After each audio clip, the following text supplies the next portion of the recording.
Tren baru nongki sambil ngerempah. Gokil, di Tasik bener-bener lagi ngetren pisan ngerempah malam-malam coy. Ada lagi yang baru buka, congrats dunia rempah. Tempatnya luas dan nyaman buat nyuasana malam sambil angetin badan nyeruput rempah yuk.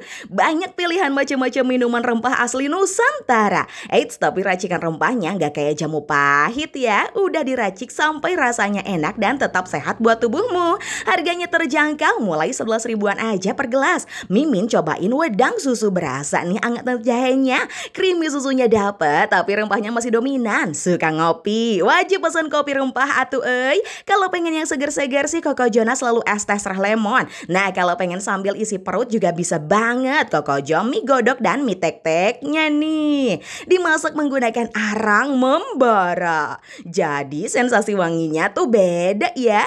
Kalau pengen cemil-cemil bisa pesan mix platternya. Macem-macem isinya cocok buat rame-rame.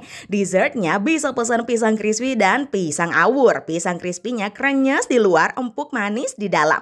Pisang awurnya pakai parutan keju melimpah, manis-manis nagih. Hayu ngarempah ke dunia rempah.